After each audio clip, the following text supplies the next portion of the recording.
Welcome to the Good Faith Podcast. Good Faith is a production of Redeeming Babel, and it's where friends who follow Jesus help each other make sense of the world. I am Nancy French, filling in today as host because my guest is someone whom you may know. He is Curtis Chang, who is a consulting professor at Duke Divinity, a senior fellow at Fuller Theological Seminary, a former pastor, lives in San Jose, and also is the typical host of the Good Faith Podcast. And I'm interviewing him today. He's letting me take over the reins as host because he's got a new book out, and it might be slightly awkward to interview oneself. His new book is called The Anxiety Opportunity: How Worry is the Doorway to Your Best Self. Came out this week. Congratulations, Curtis. Thank you. What listeners don't realize is that actually Nancy and her henchmen have broken into the Redeeming Babel headquarters, and I am now bound and gagged, and she has actually, like a pirate, taken over Redeeming Babel. And I tried to hide, decided to stay and make a stand. And so here we are. Well, welcome to the Good Faith Podcast, Curtis. I'm very glad to have you as my guest. So let's talk about the NBA playoffs. No. That's not what the topic was. No, that the is topic, a very... It relates, Curtis, and you know Okay. why. So All Curtis right. is a huge Warriors fan. I am a huge Lakers fan. And one of the benefits of friendships is trash talking via Yes. text when the games are on. So one night during a game, I texted Curtis. It may or may not have been one of the games that we were winning. And Curtis, there were four of them, so you had your options there to choose from. I do recall that. And so I wanted to enjoy it, but Curtis said, I don't want to talk about the game. And I thought that was puzzling. And he told me something that caused me great consternation. Curtis, can you please tell your listeners what you said to me about your philosophy of game watching? Okay, this has to do with the book that I've written, Anxiety Opportunity, and it is an evidence of that. I have not quite fully mastered all of what I am recommending to folks in the book. I am a fallible human being, and so I'm on the journey as well.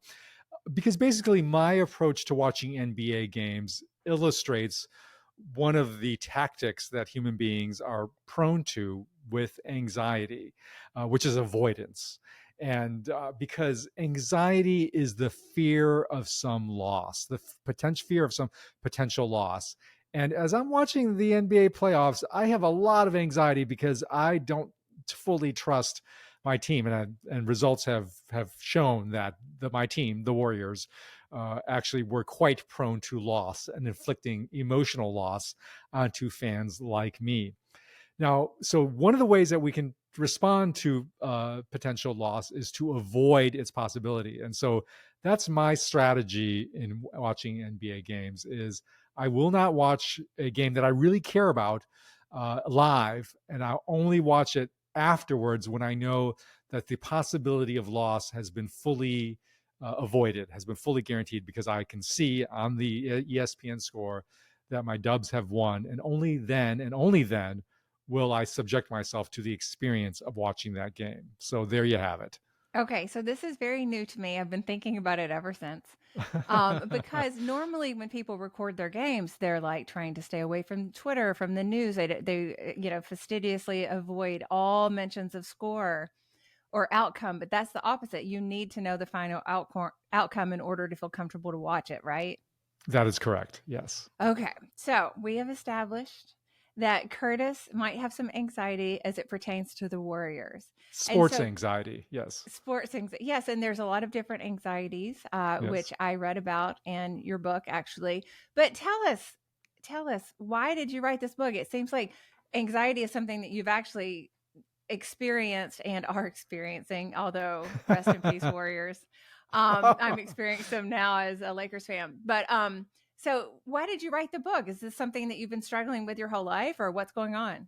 I have been struggling with it my whole life. I haven't always realized that I've struggled with anxiety my whole life. Growing up as a Chinese American evangelical in the 1970s, I've had three strikes there against me in terms of really recognizing and coming to terms with my anxiety. So, first of all, Chinese American culture doesn't really make a lot of room for anxiety and mental health issues in general.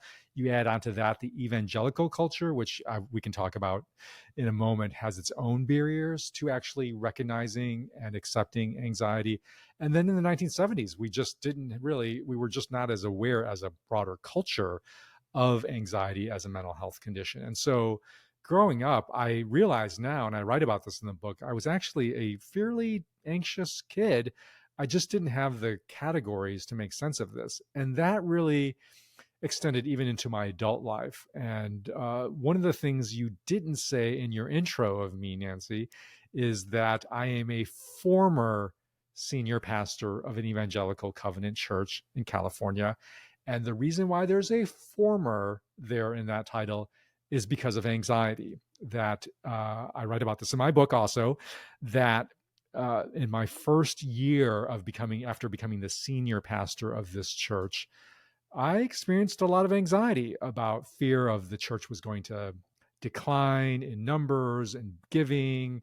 There was a lot of things going on that was causing me anxiety. But again, I didn't have the categories exactly to recognize it. Or maybe if I did have the categories, I didn't have the capacity to deal with the shame that I felt around anxiety. And especially in Christian circles, because of the way we have tended to treat anxiety, there can be a lot of shame around anxiety. And I felt that as a senior pastor, felt like I couldn't admit it. And so instead, what happened was that the anxiety just built in me over time. And for me, where anxiety often shows up is in insomnia. So during that year, I started sleeping less and less. First 6 hours, then 5, and then 4, and then 3 hours, and then finally, and I would just tell myself, well, that's just because I'm got a lot of workload. There's a lot to deal with, and I would just come up with all these narratives for it, everything except that I was actually internally struggling deeply with anxiety. And then because of that, the anxiety built up so much so that I finally had a breakdown. I went through 2 weeks straight, 2 weeks in a row, where I did not consciously fall asleep at all. And I remember in the middle of that 2 weeks just screaming in agony to God. I was alone in the house, fortunately, but I was shouting out loud. I said, God, just make it stop. I will do anything. Just make it stop. And then in the next moment, I had this thought. And the thought was, oh, so this is how Guantanamo Bay works. Like I realized, oh, this is why so much of regimes that practice various forms of torture do so through sleep deprivation, because it feels like torture. It's not just you're tired or you're Right. sleepy. You feel like your mind is coming apart. And so I was spun into a very deep, dark place for a while, for months, deep depression, because anxiety often slides into depression, which also then led into a period of real spiritual darkness. And it essentially ended my pastoral career. That's why I am a former pastor, Nancy. And so I share all that to say, I know anxiety. This is to answer your question, why did I write the book? I wrote the book because I know anxiety. And if I think I have some qualification to say that anxiety is a terrible problem that you should just make go away. But I wrote the book because that's not the final answer to anxiety. That in reality, especially for Christians, we are invited to engage with anxiety not just as a problem to make go away, but actually as an opportunity for spiritual growth. That it's actually one of the most profound opportunities for spiritual growth if Nancy, we are willing to face it and to actually enter it, to engage in it, to go through it, not away from it, not deny it, avoid it, pretend it doesn't exist, but actually to actually enter it and go through it like a doorway. And in that, if we are willing to enter it like it's a doorway, it is a doorway to our best self. It is the opportunity for spiritual growth, but it does take us. It requires us to reframe anxiety from the dominant narratives that we may have been taught in the church and in our culture. Well, Curtis and I are pretty diametrically opposed on the anxiety scale. Curtis has a high level of anxiety. I have a very little amount of anxiety, just naturally. But I have really enjoyed talking to you about anxiety, even like with my own levels of it. Some of your thoughts are just really, I think, game changing. But first, I want to talk to you about your process of writing the book. Um, how I am trying to bring up to get some plaudits and some affirmation here, because I actually helped Curtis a little bit with the book, and You it helped a was a lot. Yeah. yeah, in the process of helping, some of you may or may not know, I'm a ghostwriter, and sometimes I help edit. And so Curtis and I have been friends, I think, for several decades. And he called me up and he was like, "Hey, do you mind taking a look at this?" And what I saw was really amazing.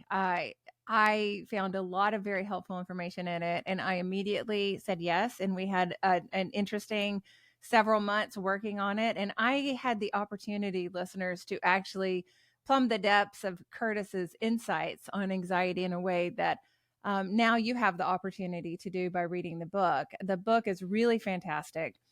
It has some spiritual insights that I've never heard as it pertains to anxiety. And, it was really an honor to work with you, Curtis, on this project. Well, it was a lot of fun, and you are responsible to a great extent on it becoming a book. What listeners may or may not realize is that I actually first created the material around these sort of core insights in the form of a video course that is still available on our site, redeemingbabel.org. And I created it in the beginning of the pandemic, the first few months of the pandemic, because there was so much anxiety in the church, in the world. And I felt like our responses to our anxiety were characterizing the usual, again, mistaken narratives around anxiety that just treat it as a problem to make it go away. So I created the course, and you really persuaded me to actually do the extra work of writing a book. Although you lured me into that by saying, "Oh yeah, you're like 80% of the way there." Like with just look the script you put together for the video course, it's like 80% of the way there. Well, as it turns out, I kept like, "Wait, are we?" It was sort of like, "Are we at the 80% mark?" Because I just I ended up actually, I would say the book is 80%, probably 90% close, 90% new material. So for anybody who's actually taken the course, the book is like mostly new material, still based on some of the core concepts.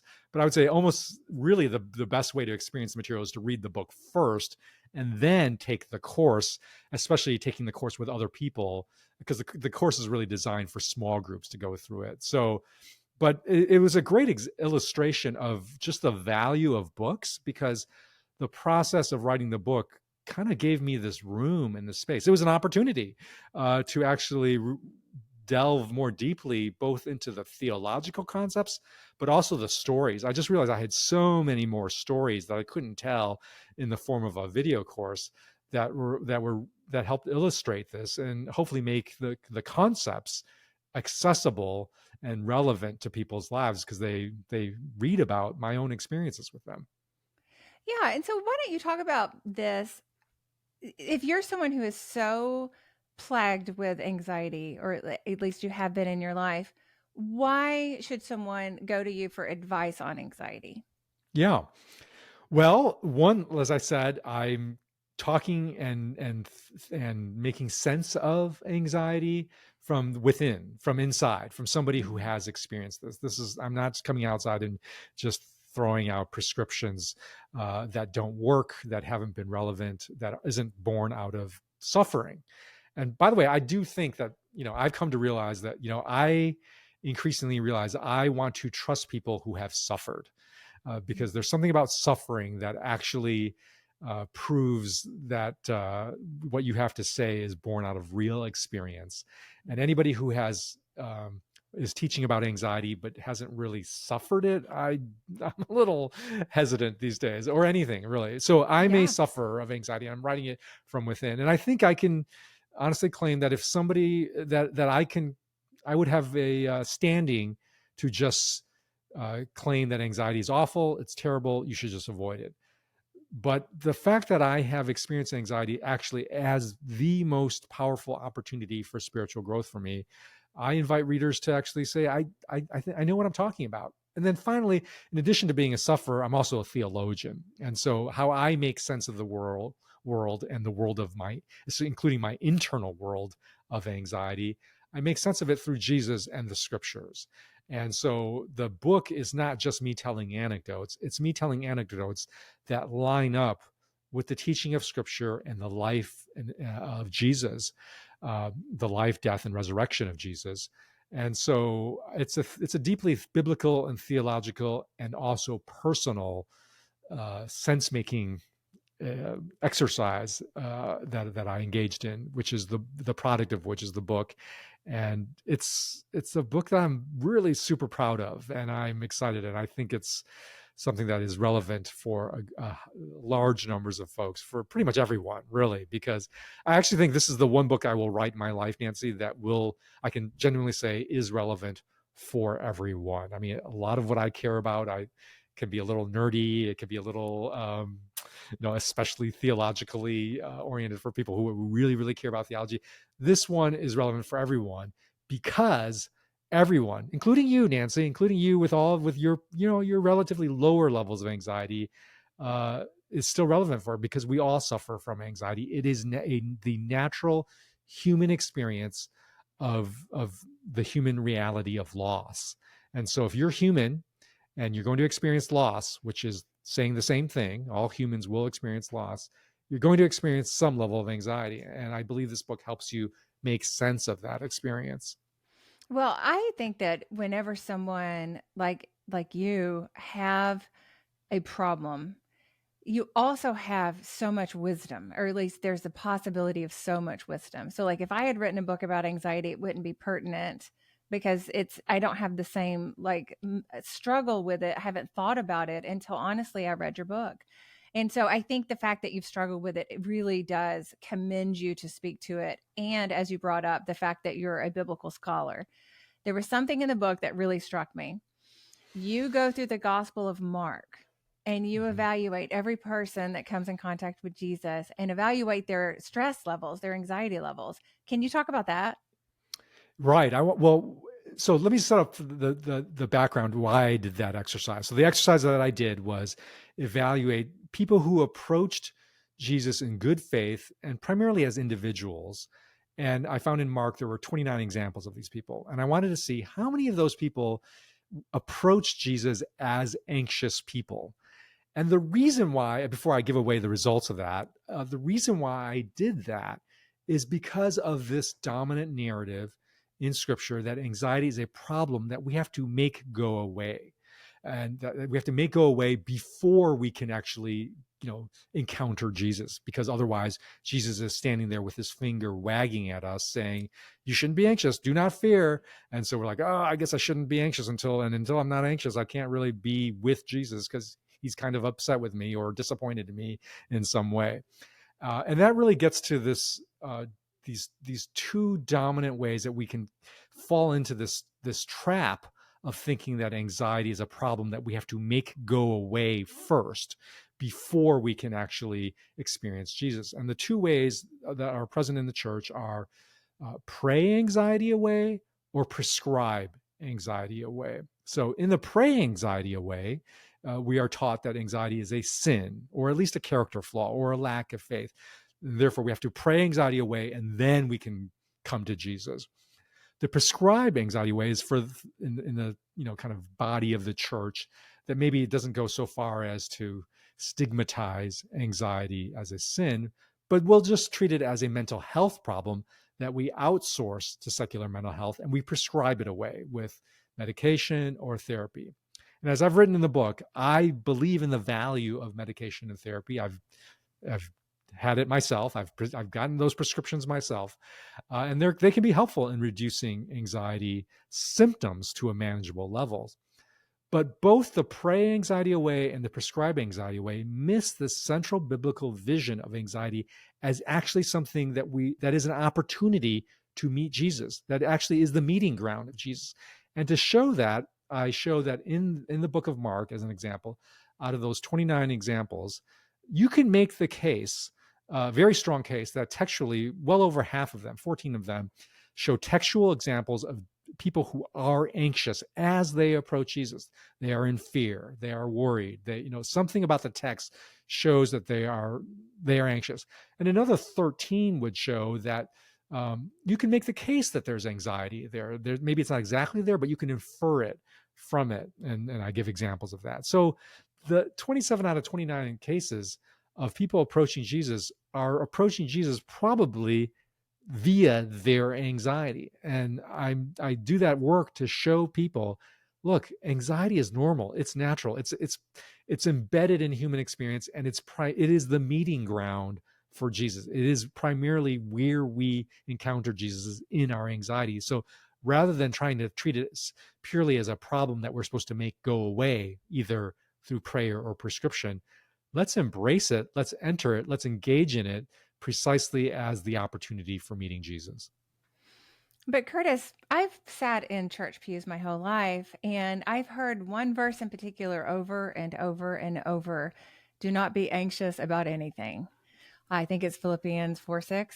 Yep. And that's pretty much the totality of my teaching that I received about anxiety. Yeah. Is that verse not enough?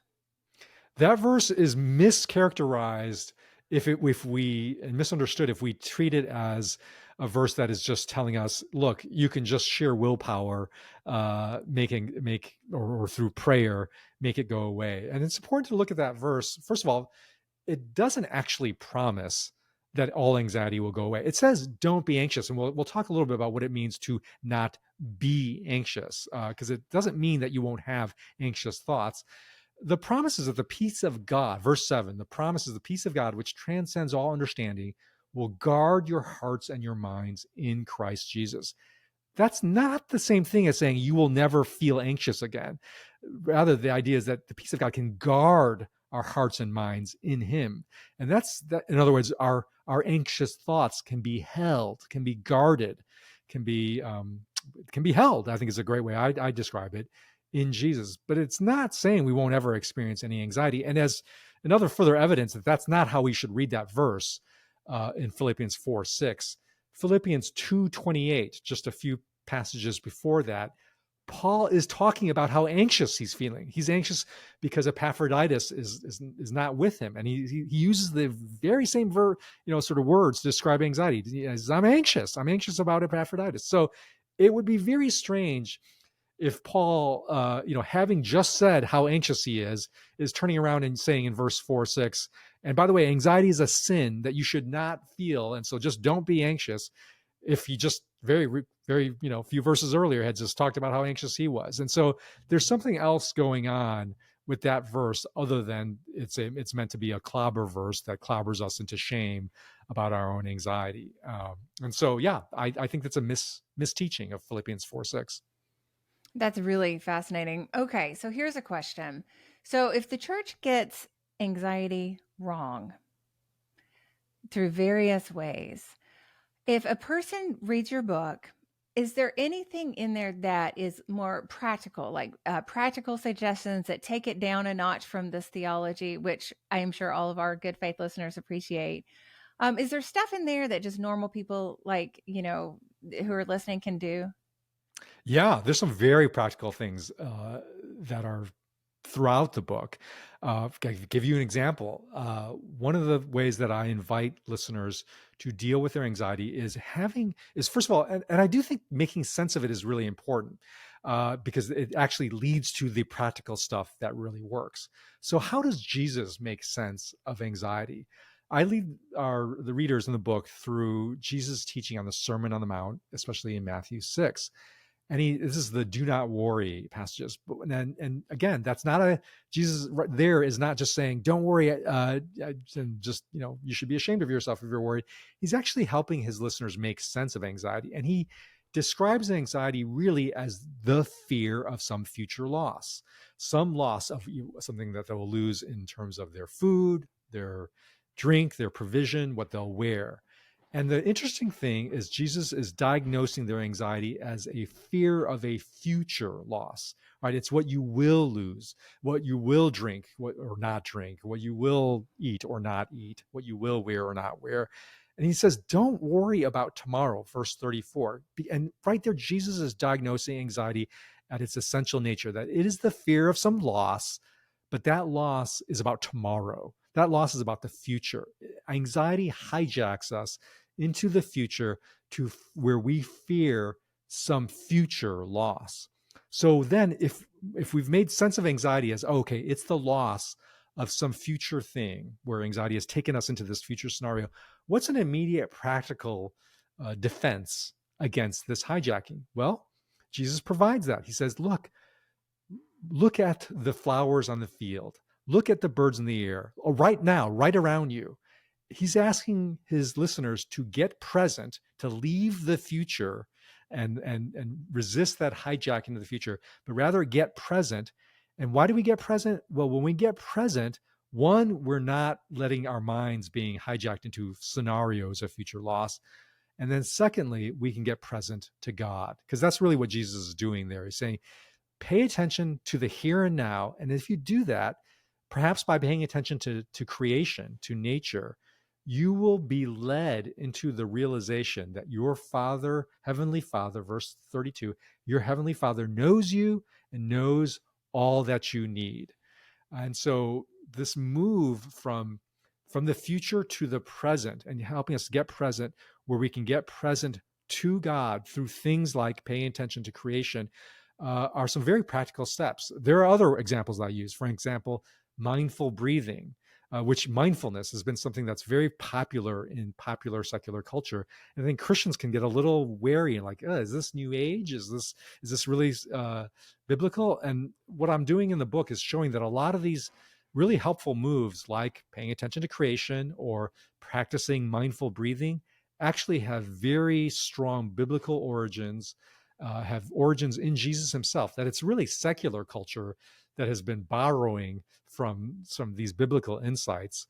And I'm calling Christians to reclaim these practices as actually originating from Jesus himself, as evidenced in scripture. Things like paying attention to creation, things like mindful breathing, things like touch, and practicing physical touch when we are sort of hijacked by anxiety. Those are examples of some very practical things that I invite listeners to, and that ultimately lead us to the deeper truths that I think are the really especially transformative realizations that lead us to growth. All right, Curtis, thank you so much. I'm so glad to have you as a guest on the Good Faith podcast today. We're going to take a quick break. Okay, we're back with Curtis Chang, the author of The Anxiety Opportunity. And we have been talking about his process of writing this book, why he wrote it, his lifelong struggle with anxiety. And there's something that I have been wondering, Curtis. We've never talked about it, but just as I have listened to you talk during this hour, what is the relationship between anxiety and courage? Yeah. Well, I think there's we can be mistaken into thinking that courage is the absence of fear, the absence of anxiety. And I actually believe that courage is actually very much practiced in the presence of fear, in the presence of our anxiety, but our willingness to go through the experience. That's really the true definition of courage. What actually gets us into trouble and why we need spiritual courage is when we think that our response to anxiety is to run away from it, to make it go away, because that's what actually leads us to the trap. And the trap is what I call in the anxiety formula, where I describe it as anxiety equals loss times avoidance.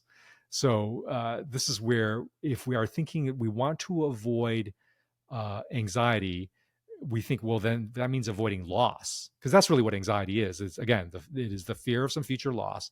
And so if we're afraid of this feeling of anxiety and we want to get away, then we think, I want to uh, kind of structure my life so as to avoid loss. And that's really where we get into trouble, is when we think that life is about loss avoidance. And the more we practice all of these different moves and strategies for avoiding loss, we actually multiply our anxiety. That's why I say anxiety equals loss times avoidance. Avoidance moves are actually almost guaranteed to actually raise our anxiety. And I'll give you an example of that. For me, the avoidance move that I practice is rumination. Rumination is turning a thought, a scenario over and over in your mind, around and around. And the reason I do that, why I'm tempted to do that, is almost always I am trying to avoid loss. I am facing some situation where I think if I just think hard enough about it, if I just keep turning over in my mind, I will make this one final decisive turn, which reveals, if I just say this, if I just think this, if I just do this, then I can for sure avoid loss. But here's the problem, Nancy, is that final loss avoidance move does not exist because loss is unavoidable. Loss is unavoidable in life. Jesus' own life teaches us that loss is unavoidable. He could not and chose not to avoid loss, but rather to go through loss, which is which is for him was the cross. But because it's a delusion, this delusional sort of impulse to seek loss avoidance, we end up getting addicted, and we end up just keeping practicing that avoidance move over and over again in a futile attempt to achieve loss avoidance. And that's really what actually drives up anxiety. That's what turns natural, normal anxiety into anxiety disorders that are actually destructive and lead to things like what I experienced as a senior pastor. And so courage, so this is back to your answer to your question about courage, is not avoiding, not making sort of loss go away or anxiety go away. It's actually being willing to endure it, to experience it and go through it.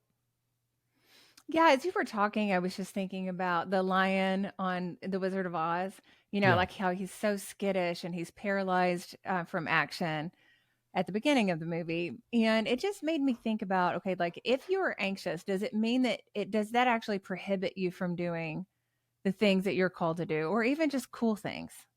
And so like watching the Lakers beat the Warriors. Oh, Um, okay.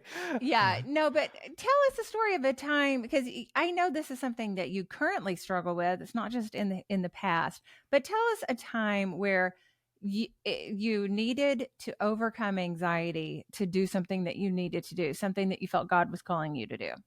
Yeah.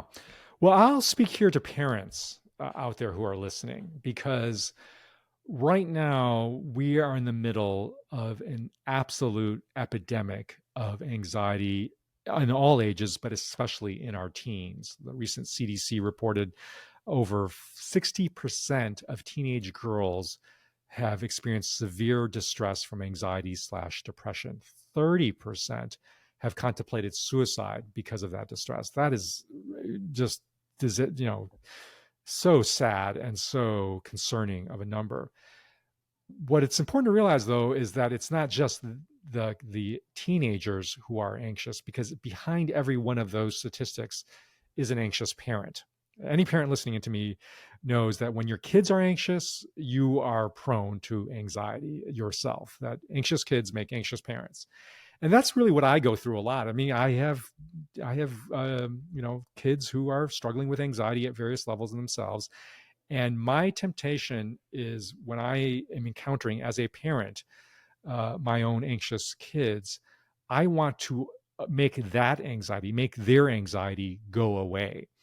And I'm really tempted to do that in a number of different ways. One of the ways that I do that is by just slipping into what I call consultant dad mode, where I'm just swoop in there to solve all of their problems, to make their anxiety go away. And what I've had to realize in some really sort of humbling and sobering ways is that, one, that does not actually help them. That actually makes it worse for them when I swoop in there and just try to make their anxiety go away, because I'm not making room for their own feelings and their own experience. They experience me as just like not making room for their feelings. They don't feel seen and known. And secondly, the reason why I think they feel not known and seen is because actually it's really about me. Really, when consultant dad is swooping in there, I am trying to make their anxiety go away because their anxiety is making me anxious. And I don't want to feel anxious. I want to make my own anxiety go away. So I do that. That avoidance move is I'm swooping in there and trying to just solve all of their problems. And that's a constant sort of temptation I have, very, even now as a parent, is to be that anxious parent that is not admitting this is really about my anxiety, but instead is trying to make their anxiety go away. I'm struggling because I want to ask you something that about a passage of the book that really affected me. I thought it was so beautiful. I thought it was game changing. It is sort of complicated. Okay. It's about loss. And you talked earlier about the inevitability of loss and how we all lose things. In the course of your day, you may look in the mirror and realize you've lost your look or the tautness of your skin or money in your wallet or a job. Curtis, I too have lost a job. Uh, I got fired from being a waitress because I can't read a schedule very well. So you and I are about the same on that. But we lose things. All of us Yeah, lose things. that's right. Um, you helped me reframe my mindset about loss.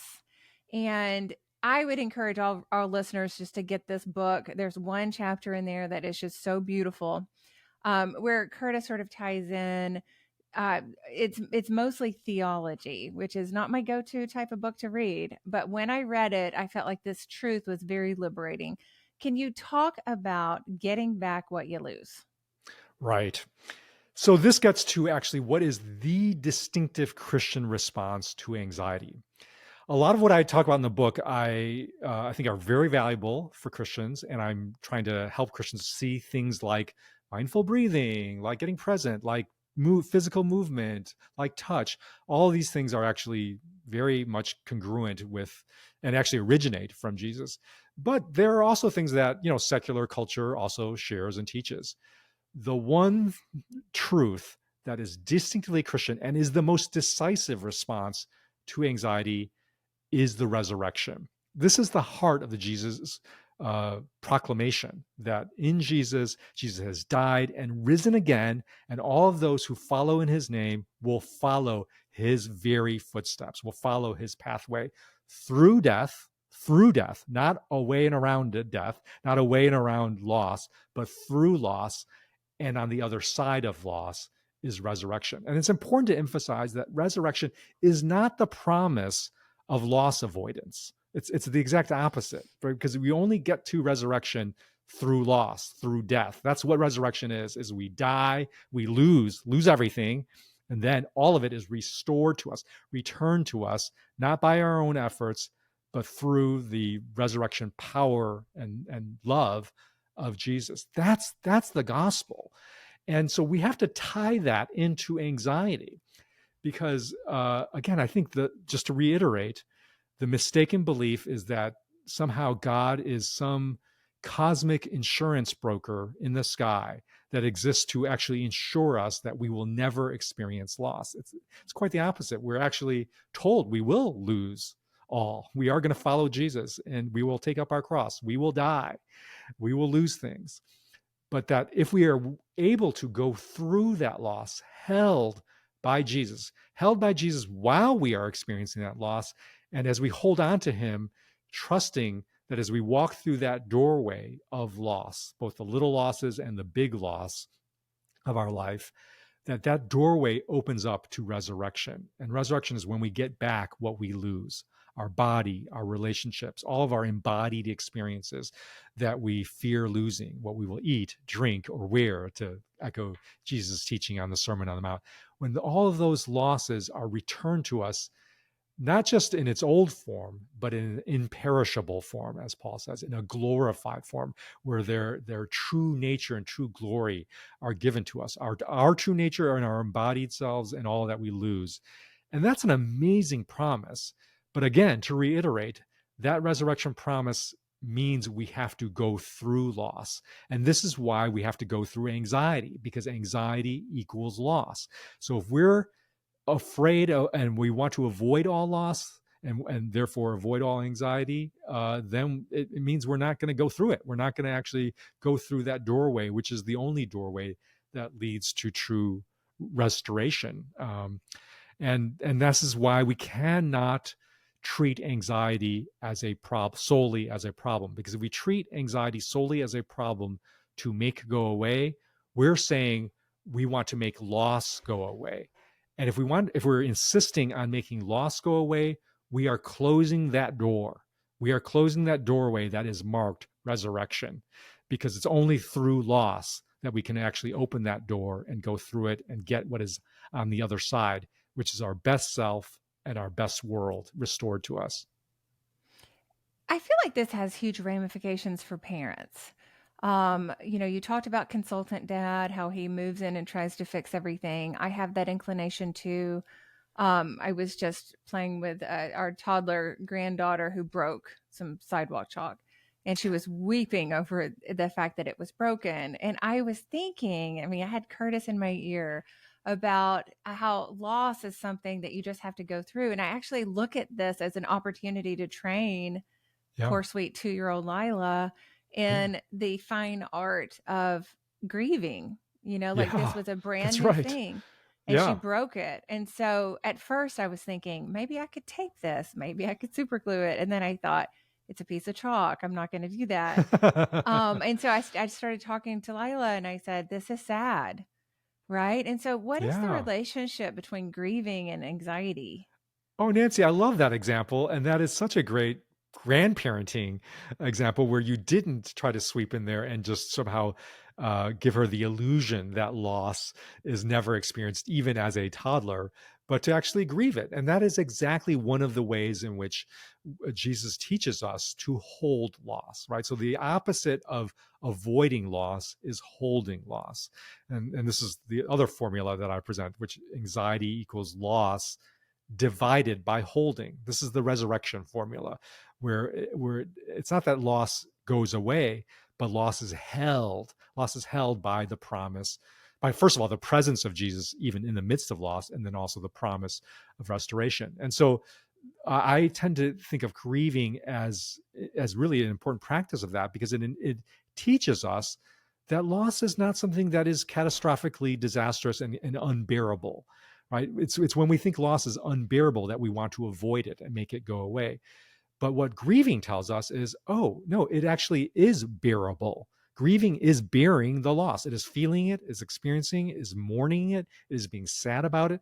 And then as we go through it, not away, not around it, not avoiding it, but go through it, we realize, well, that was hard, that was painful, but it's bearable. We can actually bear it. We can actually suffer, be sad, and come out on the other side of it. And so when we practice grieving, we are developing our capacity to hold loss. And that grieving isn't alone, isn't out of just our stoic strength. It is grieving with Jesus, in Jesus, where he holds us in our grief, and also where we share it with others, where we're not alone in it, because we were designed to hold loss, not as individual beings, but rather in community with others. And so that picture I have of you bending down with Lila and teaching her to hold a broken piece of chalk and grieve that and do that together. I imagine almost you probably held it with her in your collective hands. That's a beautiful vision of how we are meant to hold all of our losses, as like, yeah, this is sad, this is broken, and we ought to be sad, and we can be sad together. Yeah, it was interesting. She broke it. She starts sobbing. And I started trying to spin it. So I said, oh, now we have two. Now I can have one and you can have one. Now we can turn it on its side and make hearts. None of that worked. And then when I took her hand and I said, yeah, it's sad when things break. Yeah. She looked at me. She's only 2.5, but she looked at me and she was like dealing with it. Like she stopped Yeah. crying. And it was like I Yeah. was respecting this loss. And I feel like a lot of listeners out there are listening to this example. They're rolling their eyes. They're saying, these people don't understand grief. They don't understand what I've been through. I've got more than broken chalk going on in my life. Curtis, what are the parameters of this? Some people really are struggling with death, with cancer, Yeah. with loss that's unimaginable. Does your philosophy about anxiety and grief and holding this loss, is there a limit to it? There is no limit, because it's not my philosophy. It's the gospel. It's Jesus' promise about what we are promised in him, which is the restoration of all things from all losses, including the most grievous, most painful loss, which is death. I mean, that is the loss of all losses. And the resurrection is the defeat of death. It's the Jesus' proclamation that death will not have the final say, which means that loss does not have the final say. You have to give it its say. You have to give it some space and room for it, because you can't, it's again, we're not pretending it can go away. We're not pretending it's something, awesome. So just like you did with Lila, we have to make space for it. So we have to give it its say, but it doesn't have the final say. The resurrection of Jesus has the final say, and that's true for the most extreme of our losses. We are called to hold that loss with the resurrection promise, and that really is the central theological contribution of my book, The Anxiety Opportunity. Is I am inviting all of us, and including psychologists and therapists and Christian mental health practitioners, to recover the theological centrality of the resurrection in how we treat and call and help people make their way through anxiety. That ultimately, if we're going to do this as Christians with the distinctive gospel promise, all of it centers around the promise of the resurrection, and having an actually biblical accurate understanding of what the resurrection is, that it is not loss avoidance. And also, by the way, that it is not this mistaken notion that our future is as disembodied souls floating away into heaven, because that doesn't get us back what we lost. That's a distortion of the gospel. The resurrection is always bodily, and it's about this world. It's about Jesus returning to this world to resurrect bodies, actual physical bodies, to inhabit a restored creation that gets us back what we've lost. This distorted notion of we go away to heaven as disembodied souls, that is not an answer to anxiety, because that doesn't give us back what we've lost. So you apparently have not watched Bugs Bunny cartoons. I have watched Bugs Bunny cartoons. I write, Nancy, I write in my book about Bugs Bunny cartoons. Okay, so tell listeners why you're bringing up Bugs Bunny. Well, the great theologian Bugs Bunny has a lot of instances where they're biting the dust and they're going to heaven and they're going up to the pearly gates, and they're always floating on a cloud, right? And there's always the heart floating by on a cloud or something. In Curtis's book, he disagrees with Bugs Bunny's theology as portrayed. And, and honestly, like I say this sort of tongue in cheek, but when you grow up watching Bugs Bunny and you think about heaven, your ideas are formed somewhat by these cartoons, and they're also formed by church. And when you go to church, they're always talking about how, oh, I can't wait to get to heaven because then we can sing holy, holy, holy for the rest of eternity. Yeah. And in your how book, exciting Curtis, is that, huh? Yeah, I loved in your book how you were like, I sort of had some complicated feelings about heaven when I was a kid. Can you talk about that? Yeah, because I found it utterly uncompelling. Or I would say secretly uncompelling. I mean, I nodded along because I was a good kid. But secretly I was like, is that really my internal future? Is I'm going to be floating up in heaven, resting, or seeing, holy, holy forever and ever, like for the eternal nth verse. Like it just was like unappealing and unattractive. So it was not motivating for the first thing. And then also, as an anxious kid, how do I at all make sense of my own anxiety? It's completely unrelated to any of those things, because the things that are making me anxious, the things that I fear losing, are embodied realities. I'm fearing my parents aren't going to come home, and I'm going to be left alone. I'm fearing that I won't have a girlfriend. I'm fearing, X, Y, and Z, that are all like bodily experiences. And so that vision of the future, which is not resurrection, it's at best the interim state between when we die and when we are finally resurrected. That's its best place how to make sense of it. It's not our final destination and destiny. Then I don't really have I didn't have an answer then for the losses I feared, because like what what does that Bugs Bunny feature have anything to do with actually real losses?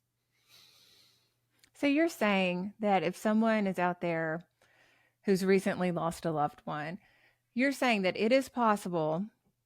No, you're saying that it is true that we will get back these people in a bodily form. Like we can throw a ball with them. We can play catch. My girlfriend died in college, Virginia, and we used to get our hair done. We got our nails done.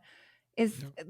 Can you just unpack this because it's so unusual for people to talk uh, about this in this manner. Yeah. So my We my always dad passed my dad passed away several years ago, and in the memorial service, I had other pastors, come up to me and say, you know, kind of in a well-meaning way, like he's in his final home now. And I wanted to just say, no, he's not in his final home now. He's in it at best in an interim state where he is waiting his final home, which his final home is a new resurrected body that raised by Jesus, and his home will be in a restored earth where those bodies are doing things like playing catch with me again, or having mapo tofu with me again. Listen, Asian listeners, you'll know what I mean when I say that, which was my favorite dish that I enjoyed with my dad. And so that's the real promise of the resurrection. It is fully bodily experiences that we have lost that will be restored to us, and restored to us in its imperishable and glorified form, of which even the joy we experienced even when we had those experiences were just a foretaste, as the scripture talks about, of the true glory that comes when, unencumbered by sin, death, and decay, we can actually enjoy each other and enjoy earth, the created order, as we were fully intended to do so. And that's the only answer to anxiety. That's the only answer to the fear of loss, is that one day we will get it returned to us, if we are willing to go through it in Jesus. as I look out in the culture, it feels like one of our main problems is that people go along to get along. They don't have courage. They seem to be hiders, just bouncing off some of your previous podcasts. And it feels like people just really have anxiety. Is there such a thing as like cultural anxiety? I mean, like, is this something we're suffering from, like political anxiety? Like, Absolutely. I think you can't really understand what is happening in our culture and in our politics if you don't understand anxiety. That's actually another reason why I wrote the book, and why I wanted to write the book in anticipation of our work on politics with the after party, because you can't understand things like conspiracy theories or political polarization if you don't understand anxiety. All of it is soaked in anxiety, and it's all soaked in the fear of loss, which is what anxiety is the fear that our side, whatever side is your side, will lose, and will lose grievous things, not just the election, but all these are our liberties, our rights, or the climate change will go out the window, or the environment will go out the window. Like, pick whatever side you are, you fear that some political outcome will result in disastrous loss, and that's what's making you anxious. And many people are even now feeling election anxiety about this upcoming election. And so we can't make sense of politics and political anxiety if we don't make sense of the core spiritual essence of anxiety. Because what happens then is we then buy into what secular politics promises as a antidote to anxiety. It promises, if you elect this leader, call it whatever leader you want, or they will then ensure you from all possibility of loss. That's the tantalizing promise of politics. It's also, by the way, the tantalizing promise of conspiracy theories, that, like, hey, if don't worry, you can't lose, because like QAnon, because Trump will return to power by this date, so you don't need to be anxious. It's all these false, thin, ultimately futile and wrong promises of loss avoidance. And so until we can reject all of these drugs that politics is giving us as temporary hits to alleviate our fear of loss. Until we won't be able to say no to them. We won't until we can offer them something, people something better, especially Christians something better. And so this is why I wrote the book, is because I want to give them the real thing, the real medicine, the gospel medicine for our anxiety, so that we can turn away from our addiction to all of these false drugs that promise loss avoidance in a really thin and futile fashion. We have to start with the ability to tolerate loss. Honestly, democracy is predicated on the ability to tolerate loss, right? Because that's what democracy is, that one side will lose, and that side isn't always going to be the same side.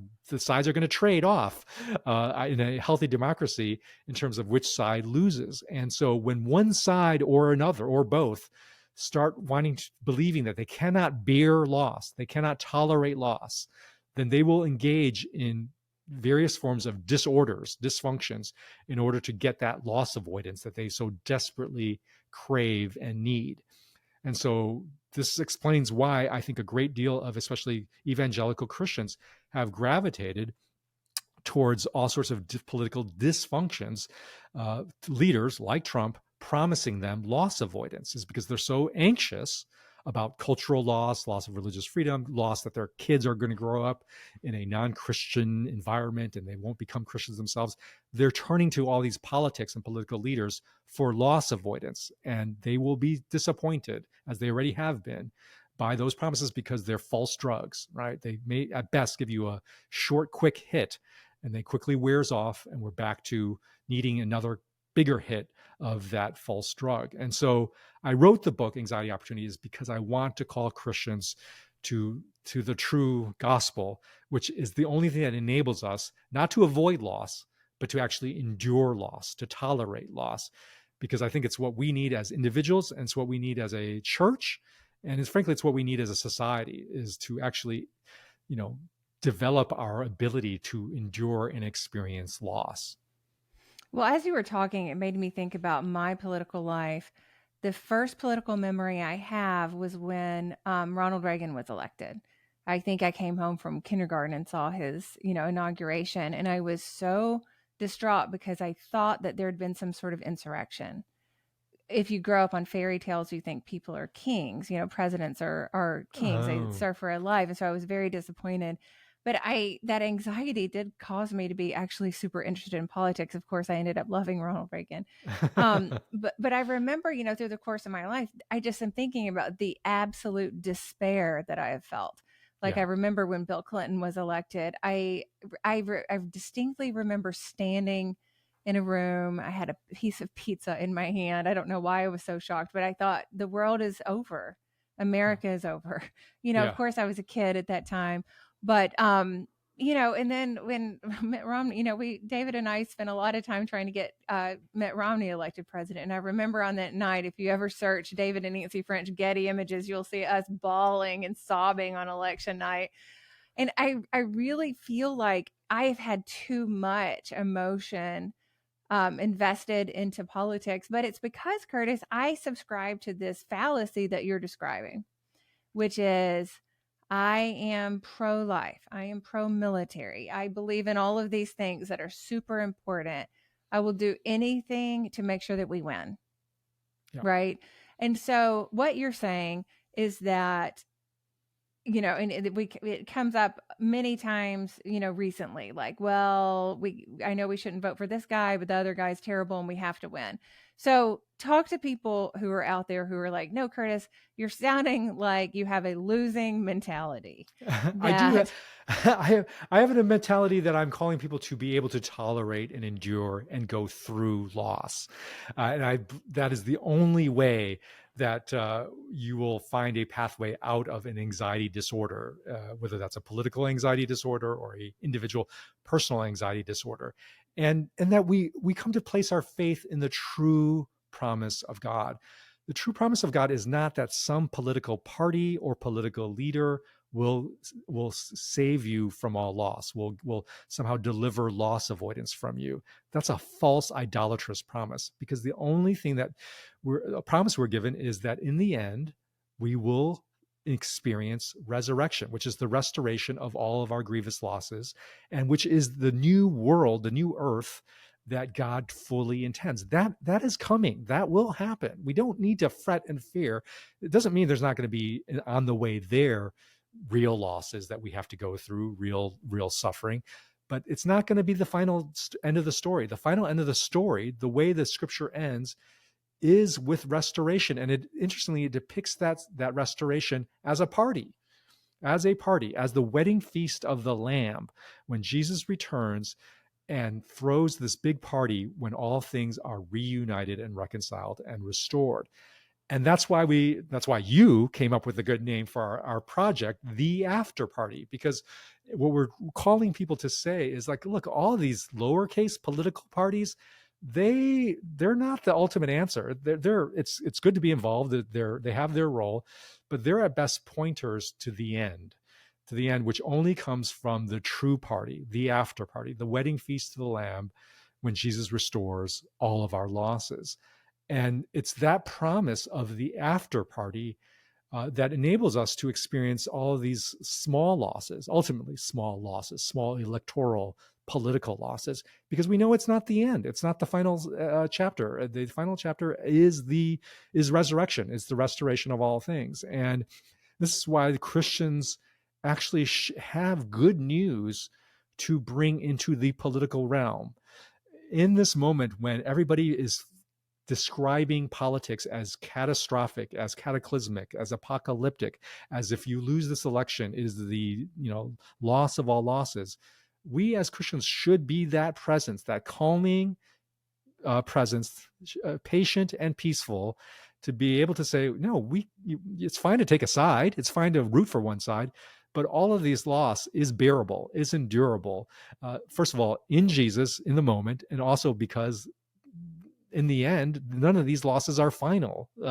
We can look forward to the after party. And so this is why the anxiety opportunity, the book, to my mind, is the setup to the after party. And for anybody who has been interested in our work on the after party, I encourage you to read the book, The Anxiety Opportunity, because it's the emotional and psychological preparation, groundwork laying that we need to engage in the world healthily in Jesus. So that's my invitation. Well, I'm excited about all of this. Like when I talk to you, Curtis, and when I read your book, I get excited about the coming kingdom of God. I get Amen. excited about Yeah. getting back the things that I've lost. I get excited about rethinking anxiety and reshaping it so that I can be a more courageous person, or at least step into that courage in spite of anxiety. And I think you did a really beautiful job in your book, laying it out in an accessible way that includes both theology and practical tips. I think it's fantastic. Thanks for letting me help you a little bit on it.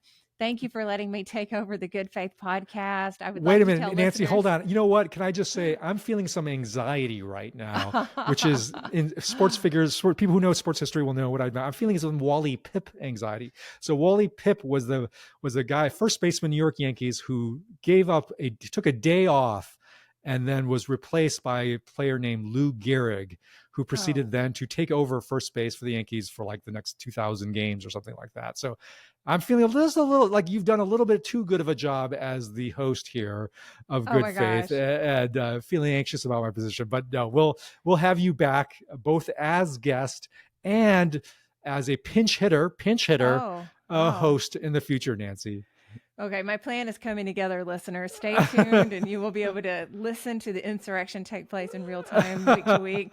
But Curtis, congratulations about the Thank you. anxiety and opportunity. Guys, buy it. Transform your way that you look at anxiety. And Curtis will be back next week.